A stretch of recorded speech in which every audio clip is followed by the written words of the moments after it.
श्री कृष्ण गोविंद हरे मुरारी, हे नाथ नारायण वासुदेवा।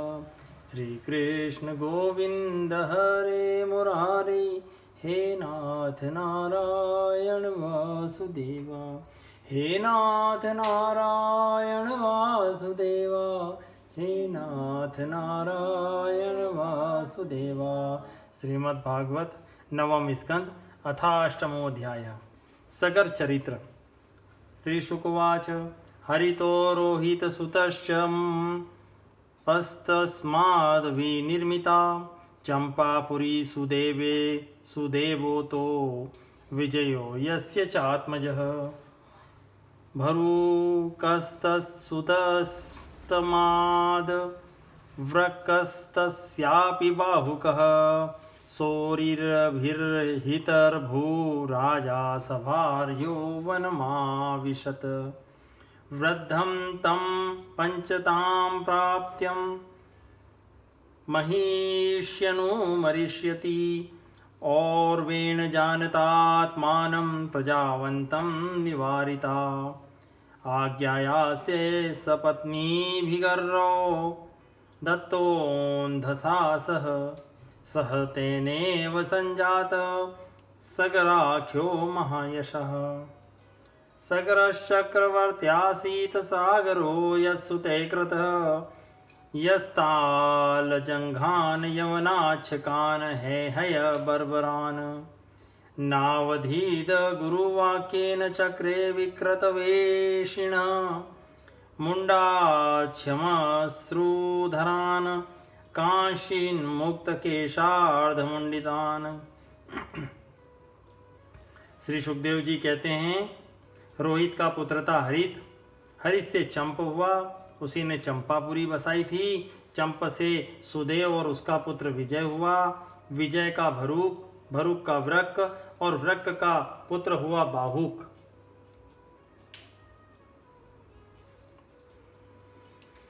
शत्रुओं ने बाहुक से राज्य छीन लिया, तब वह अपनी पत्नी के साथ वन में चला गया। वन में जाने पर बुढ़ापे के कारण जब बाहुक की मृत्यु हो गई, तब उसकी पत्नी भी उसके साथ सती होने को उद्यत हुई, परंतु महर्षि औरव को यह मालूम था कि इसे गर्व है, इसलिए उन्होंने उसे सती होने से रोक दिया।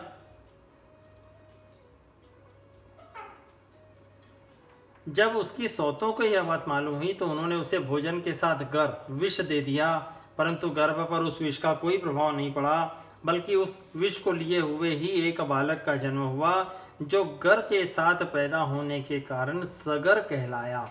सगर बड़े यशस्वी राजा हुए।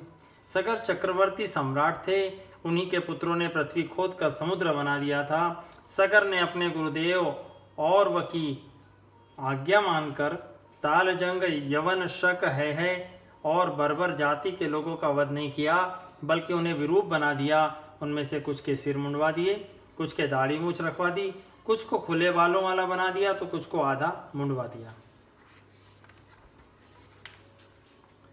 अनंतर्वासस कांशित बहिर्वाससो परान योश्वमेधेरयजत सर्ववेद सुरात्मकम् औरोपदिष्ट योगेन हरिमात्ममीश्वरं तस्यो सृष्टं पशुं यज्ञे जहाराश्वं पुरन्दरः सुमत्यास्तनया द्रप्ता पितुरादेशकारिणः हयन्मन्वेषमाणान्ते मानास्ते समन्तान्यखननन्महीं प्रागुदीच्यां दिशि हयं दद्रशु कपिलान्तिके एष वाजी हरश्चौर आस्ते मीलितलोचन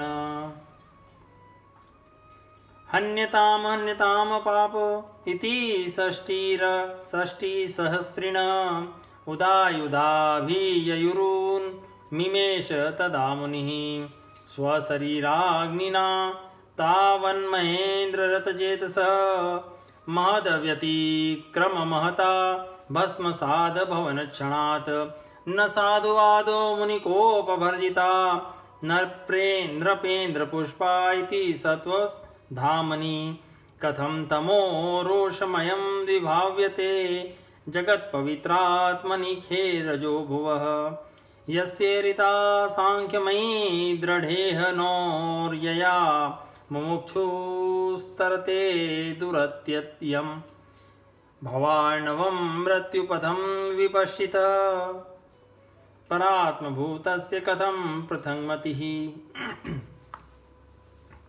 कुछ लोगों ने सगर को केवल वस्त्र ओढ़ने की ही आज्ञा दी, पहनने की नहीं। कुछ लोगों को सगर ने केवल वस्त्र ओढ़ने की ही आज्ञा दी, पहनने की नहीं, और कुछ को केवल लंगोटी पहनने को कहा, ओढ़ने को नहीं।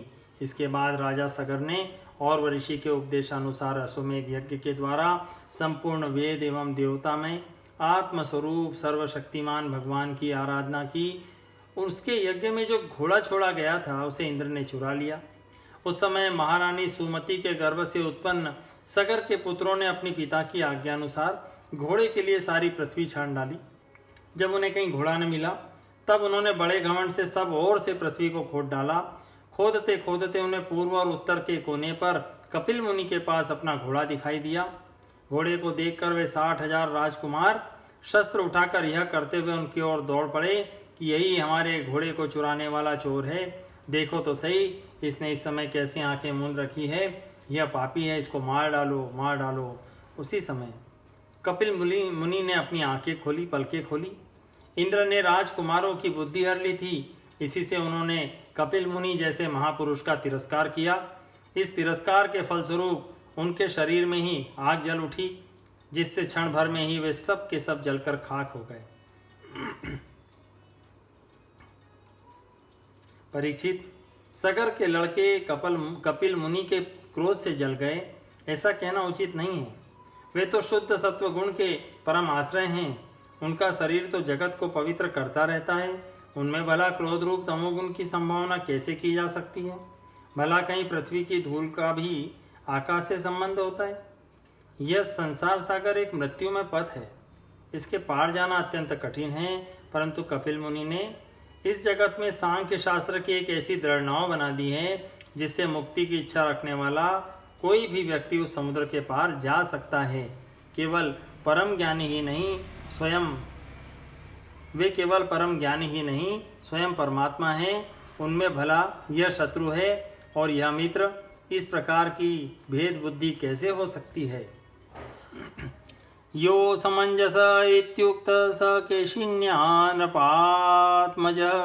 तस्य पुत्रो शुमान नाम पितामहे हिते रतः असमंजस आत्मानं दर्शयन् समंजसं जाति स्मर पुरा संगाद योगी योगाद विचालितः आचरन् गर्हितं लोके ज्ञातीनां कर्म विप्रियं सरयव्यां क्रीडतो बालान् प्रास्यतु द्वेजञ्जनम् एवं व्रत परित्यक्त पृत्रा स्नेहमपोयवे योगेश्वर्येण बालांस्तान् दर्शयित्वा ततो ययो अयोध्यावासिनः सर्वे बालकान् पुनरागतान् दृष्ट्वा विस्मिरे राजन् राजा चाप्यन् वन्तप्यत अंशुमाश्चोदितो राजा तुरंगान्वेषणे ययो पितृव्याखातानुपथं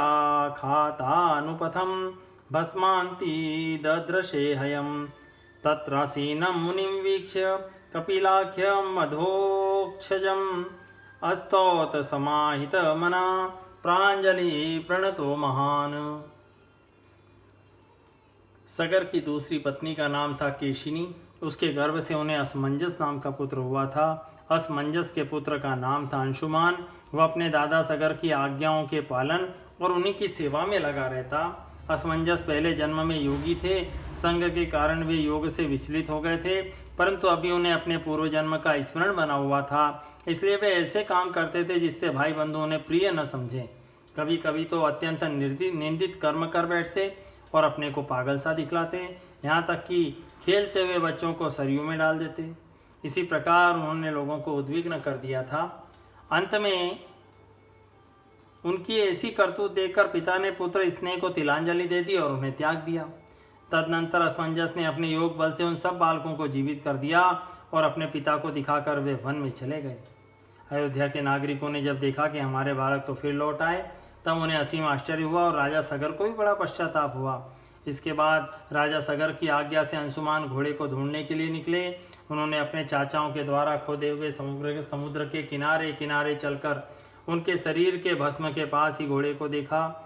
वहीं भगवान के अवतार कपिल मुनि बैठे हुए थे।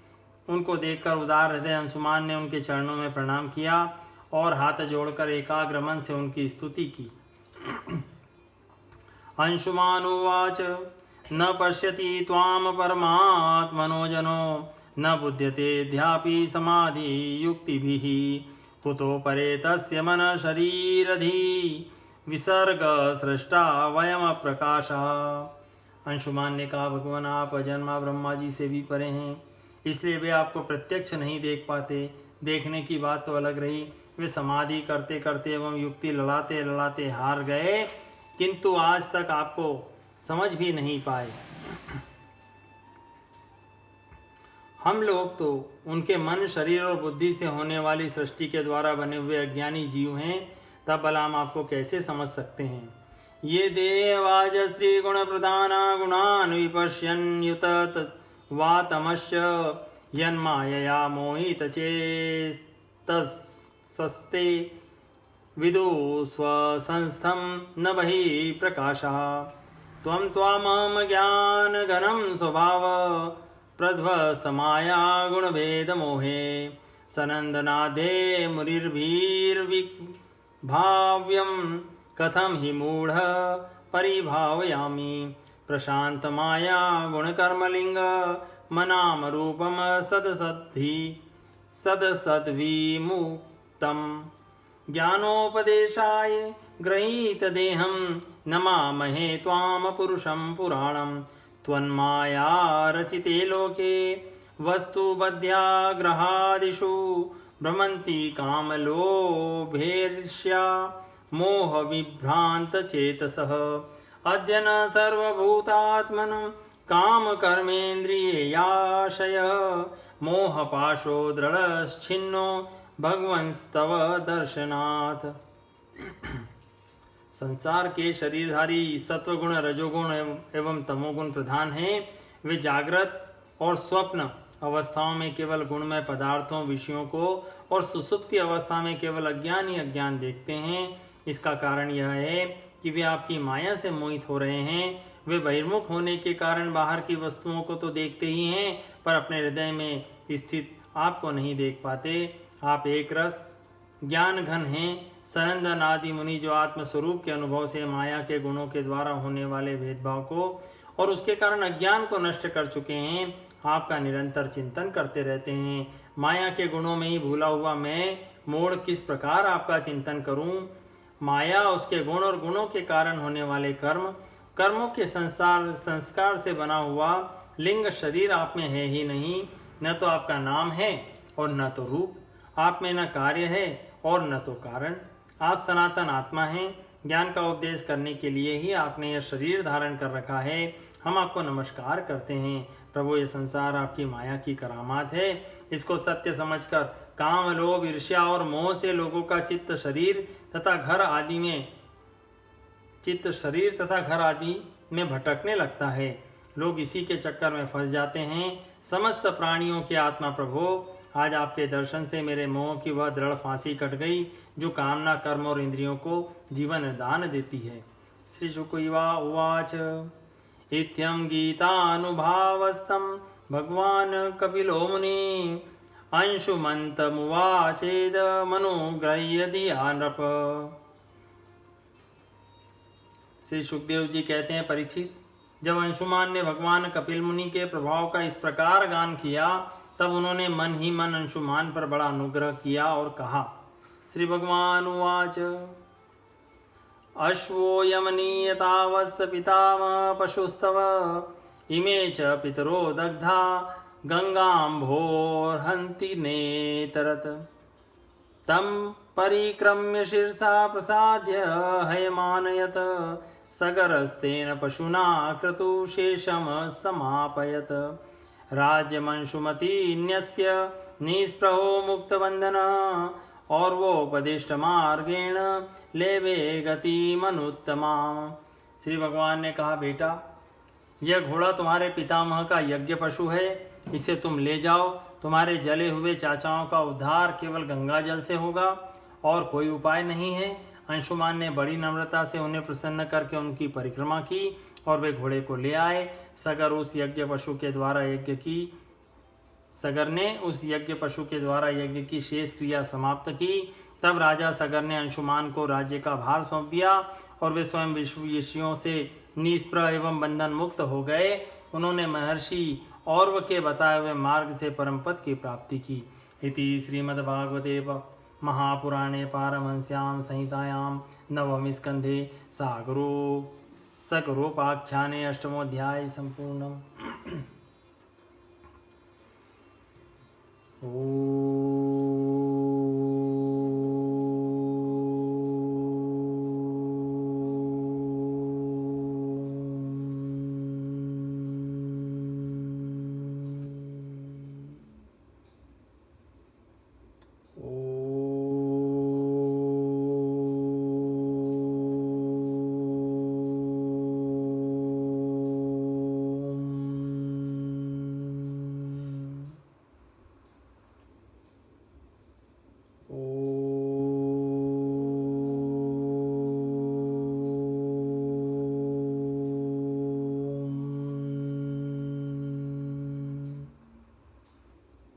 श्री कृष्ण गोविंद हरे मुरारी, हे नाथ नारायण वासुदेवा। श्री कृष्ण गोविंद हरे मुरारी, हे नाथ नारायण वासुदेवा। हे नाथ नारायण वासुदेवा, हे नाथ नारायण वासुदेवा।